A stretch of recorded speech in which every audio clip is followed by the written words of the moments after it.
What's going on, everybody? After a major Michigan victory, headed to the Final Four is the men's basketball program. Michigan entering this game was 34-3, most wins ever. Well, they just added to that today, and they were taking on the 6th seed Tennessee, who was 25-11. Michigan was favored by 8.5 points, and they were seeking their 9th Final Four. And Tennessee was seeking their first ever Final Four as Michigan denied them that opportunity.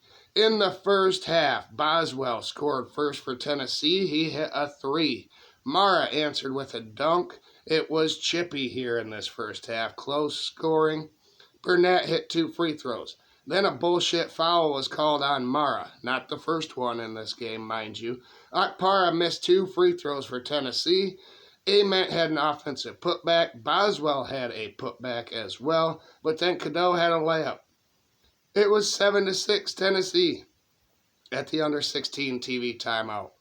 Johnson then hit 2 out of 2 free throws. Ament hit 2 free throws as Mara then sat with his second foul. Gale had a putback jam for Michigan, and then Yaxel scored his first points of the game. He had a layup through contact, no foul called. Estrella had a hook shot. Gillespie hit a 3, and McKinney had a jumper for Michigan. It was a 14-14 tie at 11:22 left in the first half. Carey then hit 2 out of 2 free throws. Johnson hit 1 out of 2 free throws. McKinney had a steal and went to the hoop, and the goaltend was not called, even though it was a goaltend. Yaxel hit 2 free throws. Mara had 2 free throws on a 1-and-1, so he made the first and the second. Then Yaxel had a reverse layup and one for Michigan. Okpara got his third foul for Tennessee, and then Gale hit a 3. It was an 11-0 run for Michigan. Tennessee called a timeout at 8:45 left. Then Cadeau hit a 3. It was a 14-0 run for Michigan. 28-16 at the 7:49 mark in the first half. And Cadeau went over 1,000 points for his career. Mara had a hook shot out of that timeout. Yaxel hit a 3, and Burnett had a layup. It was 21-0 in a run for Michigan. Then Tennessee called a timeout at 6:10 left. Carey's layup ended Michigan's run, but Cadeau hit a free throw, and then he had a lay-in, and it was 38-18, a 20-point lead for Michigan at 3:56 left in the first half. Yaxel missed 2 free throws, though. That was the one downside for Michigan this game and last game, missing free throws. But, Yaxel, yep, okay. And then Carey had a layup. Yaxel hit one of his many threes. Ament missed a 1-and-1 for Tennessee. Gale then missed 2 free throws for Michigan. 4 in a row missed free throws. And then there was a goaltend called on Michigan, but Dusty May challenged it and won. So take those 2 points off the board, please. Gillespie, though, then hit a 3, so they got 3 instead of 2 anyway. Carey missed a 1-and-1, but Estrella then got the rebound and a phantom foul call, and he made 1 out of 2 free throws of his own. Carey then had a hook shot. It was a 6-0 run for Tennessee. Cheddar then made 2 free throws to end that, and Yaxel had a layup. And then Michigan called a timeout with 33 seconds left in the half. They're use it or lose it timeout to set up the defense. And the defense was great as they got the ball back, and McKinney drilled a 3 with time expiring. It was 48-26 Michigan at halftime. Everything against them officiating-wise, and they had a 22-point lead. And in the second half, it would get even worse. They would win the second half by 13 points. Michigan had 9 assists on 15 made field goals in the first half and only had 2 turnovers after the 2 dumb ones where they threw it away in transition very early on. Yaxel had 15 points, and all 8 Michigan players had scored in the first half. Yaxel had a tip in to start the second half. Estrella had a hook shot for Tennessee. Then Mara had a dunk. Then Mara came down the court, picked up the ball at the top of the key, and drilled a three. Only his third all season.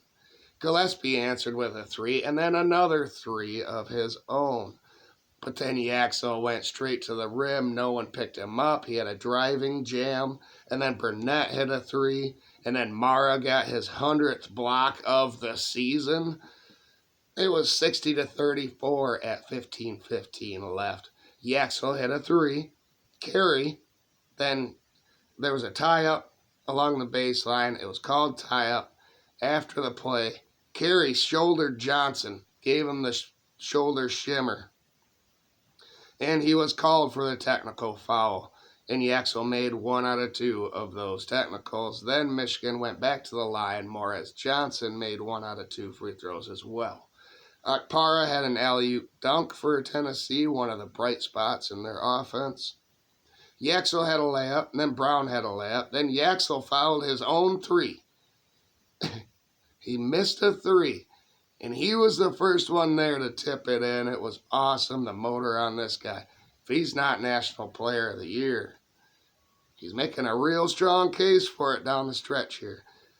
Gillespie had a layup. McKinney then hit a jumper, and then Gillespie had a layup again. And then Gillespie had a jam and one. It was 71-44 at 10:41 left in this game. McKinney was fouled on 3 and made 3 free throws. And then Tennessee had a shot clock violation. Okpara had a layup, and then he had a dunk. And then Johnson had a layup and one, but he missed the free throw. Ahmet had a jumper and one for Tennessee. Burnett hit 2 free throws for Michigan. And it was 78-52 now with 7:20 left in this game. Would Michigan get to 90 points? Okpara missed 2 free throws. Johnson hit 2 free throws. Then Roddy Gale hit a 3 for Michigan. Okpara hit 2 free throws, but Johnson had a dunk. And then Johnson had 2 free throws of his own again. Okpara had a jumper. It was 87-56 at 3:50 left in this game. Gillespie had a layup. At 3:13 left, the backups came in for Michigan. And Goodman had a layup. And then Goodman had a block for Michigan.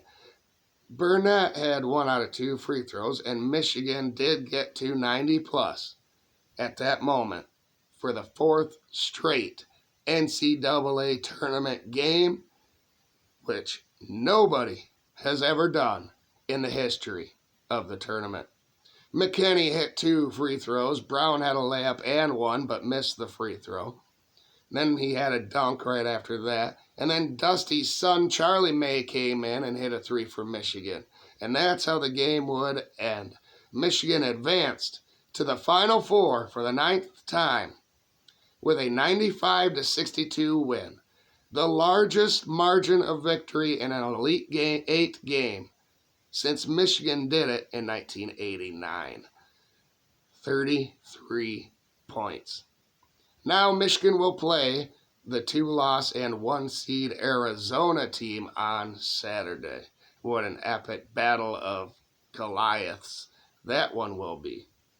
Michigan shot 52% in this one, 37% from 3. They had 19 assists on 29 field goals made.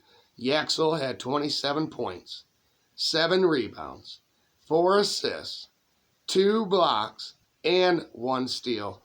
And all that without having 1 single turnover in this game. Elliot Cadeau had 11 assists in this game and 8 points. Johnson finished with 12 points and 5 rebounds. And 4 other Wolverines had 8 points or more. This team is a sharing team. They're electric. It's hot potato. How can we get it in with ease, with efficiency? And that's what they've been doing in this tournament. The 4th 90-point game. That is a record. Up next here on the channel will be a reaction to Michigan hockey, who is trying to do the same thing that Michigan basketball did, which is go to the Final Four. In hockey, they call it the Frozen Four, of course. That game starts at 5:30, and there will be a reaction to that as well. But man, go Wolverines. They sent Rick Barnes and Tennessee home with their 12th loss, as Michigan is now 35-3 on the season. They're setting tournament records. They already have, by 2 games, their most wins in a season. How far can they go? Come on. Saturday, they take on the Wildcats, and they're going to take them down. And let's see who they will play in the title game, as Duke and Connecticut is going to be tipping off here after 5 o'clock, as well as hockey. So stay tuned, and we'll see you on the next one. Like, share, subscribe. Go Blue, baby.